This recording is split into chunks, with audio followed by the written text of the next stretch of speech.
All right. Well, it happened, and I'm kind of in disbelief, to be honest. The New York Mets have named their manager, and it is not Craig Counsell, as the New York Mets hire, now you could say, former Yankees bench coach Carlos Mendoza, who was with the organization since 2020, next to Aaron Boone as the bench coach. And before we jump into everything, my thoughts, reaction, and opinion, please be sure to leave a like on the video if you do enjoy. Subscribe if you guys are new, especially if you're Met fans, and turn on your notifications so you know when I upload or go live next on the channel. But yeah, I'm sure people are clicking on this video expecting me to blow a fit and fume up and everything because they didn't get Counsell. I'm honestly not there. I'm really not, because to be honest, I think this was a situation out of the Mets' control. Granted, yes, there are reports coming out that they didn't want to go over the money that they offered Torrey way back when, so they didn't want to offer him too much.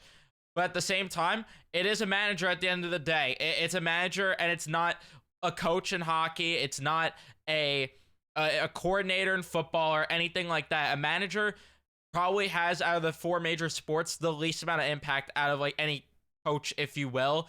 Head coaching position, that is.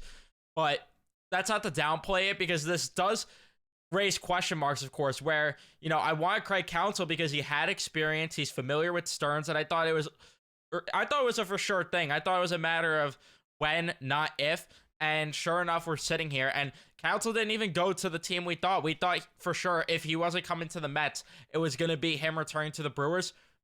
And now he's with the Chicago Cubs, who just did their manager Ross dirty completely, as they just fire him to bring Counsell in, and they offered him a 5-year deal, $40 million total. That is ridiculous. So yeah, I can't really blame the Mets for not going that high in terms of spending money, because they need to spend money elsewhere. And let's not act like this is the worst hire. According to a lot of reports, Michael Moreno especially, he was all over Michael Marino. I don't know why I said his name all weird, but Michael Marino, he had a report.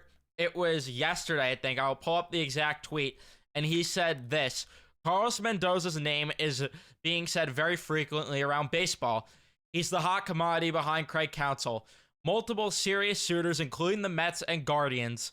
Was told by one who knows him he's a really smart baseball mind, very well respected, and a great dude.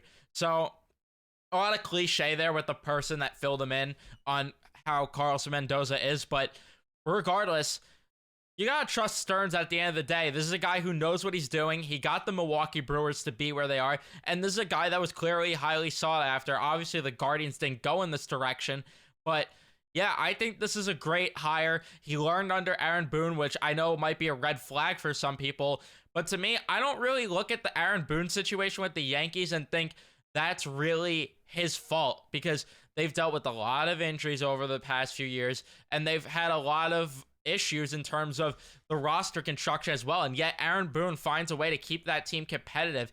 Even when Judge was injured, they were at least treading water a bit. They weren't the best, don't get me wrong, but they were still treading water, and he just didn't really have a lot to work with. And I think learning under Aaron Boone is not the worst thing there. We've seen guys come from the Yankees and do well elsewhere, like Rob Thompson. Granted, I don't think he was with Aaron Boone, at least to my knowledge, but regardless, Rob Thompson, we see with the Phillies how good of a manager he has been. And yeah, you end up getting a guy from the Yankees organization, and I'm not going to be too mad about it. I'm really not. I know people are worried about a first-time manager, and don't get me wrong, I definitely have questions, and I'm not saying that this is a foregone conclusion that he's going to be the best hire behind Counsell and that he's going to be, this great hire, but I think that the Mets went in the right direction if they weren't going to go with Counsell. I think that getting fresh blood isn't necessarily a bad thing right now, and it's not like they went with what they did before, where they hired a pitching coach and with a guy who clearly had off the field issues still with, yeah, we're not going to get into that. But regardless, and then the Carlos Beltran thing, they were going to hire him. Everybody was ecstatic for him, and then that ended up being a flop. And then Luis Rojas, which I wasn't necessarily a big fan of the hire. I think they did it a little too early. I think he needed a little more experience, and he's now going to be the bench coach for the Yankees. So he might get a little more experience and then be a solid manager elsewhere, whether it's with the Yankees or somewhere else. Maybe he ends up being better now that he's going to have more experience under his belt. That's the only thing that does concern me a little with Mendoza, is that he doesn't necessarily have the most experience. But regardless, I think that this is fine. I think this is fine. I know Bruce Bochy just won a World Series. That's a guy with experience. Baker before, but look how long it took Baker to win a World Series. Bochy, he's a proven winner. I'm not going to say much there. So it is what it is. And people might say that it was wrong for them to have fired Buck and they should have just kept Buck for another year or two. But I think that it was time. You need a guy. And I like that Mendoza also has experience with the New York market too. That's something that's going to go a long way. Granted, he's not really dealing with the media post game all the time like Boone, but he definitely has experience and is going to know what it's like when times are tough. And I'm sure that Aaron Boone will still be in contact with him to guide him through that if needed. So there's going to be some first-time managerial kinks along the road with this, but they were out of control in terms of getting counsel, and they gave him more than a respectable offer, but he ended up taking the money, and he wanted to be the Cubs manager. So it is what it is. There's nothing that us Met fans could do except hope that this was the right hire and that this is going to be, the way to go. And I think that if you're going to hire a first-time manager, now is the time. Like, you're in a phase where you're kind of retooling a bit. So I don't think that this is the worst case scenario to hire a first-time manager now, where, when they were hiring Buck Showalter, I felt it was more mandatory to get a guy with experience because of the fact that you want to change the culture of the franchise. You are in a scenario where you're really, really pushing the win. So it made all the sense in the world to go after Buck Showalter at the time. But for right now, it made sense, obviously, with Council's experience to go for a guy like him, and he's still young and up to date with the game.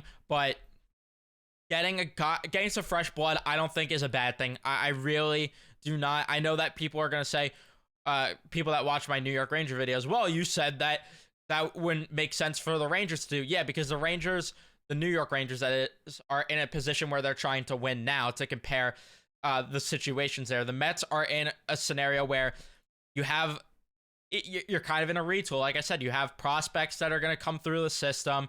You have guys that are going to come through, and you have you have a weird team. You have a weird team right now, and we don't know what the outlook's going to be. And we'll have to wait and see. I think this is the perfect time to hire a first-time manager. I'm really not too upset about it. And then even when they hired like Callaway and Rojas, those were poor times too. Like Callaway especially, the Mets were in a position where they were still trying to win. Granted, we know how it went with the Wilpons at the helm, but they were in a position where they were trying to win. Didn't make sense. Rojas didn't make sense. With this, I know they're going to pursue a lot of big free agents, but look at the prospect pool. I think having a first-time manager doesn't hurt right now. He can learn on the fly this year, and in 2025 is when you really hope the team and the manager take the next step. But remains to be seen. We'll see what happens. I'm a fan of the hire personally. Or I should say I'm in the middle. Like, I'm not ecstatic. I'm not to the moon about the hire being like, yeah, this was the guy if they didn't get counsel. Because to me, I wanted Joe Espada. But I think that this is perfectly fine given the circumstances that you didn't get counsel. It is what it is. Because who else was available, right? So I'm more than okay with this. Let me know your thoughts in the comment section down below, though. Would love to hear from you guys. It sucks that we have a question mark on the manager coming into the season, but hey, let's hope that he proves us all wrong and he proves to be a great manager. We'll have to wait and see. We can't really jump to conclusions until we see what happens, but that is going to be it for now. Don't forget to leave a like, subscribe if you guys are new, especially if you're Met fans. Turn on your notifications so you know when I upload or go live next, and I'll see you guys in the next one. Let's go, Mets.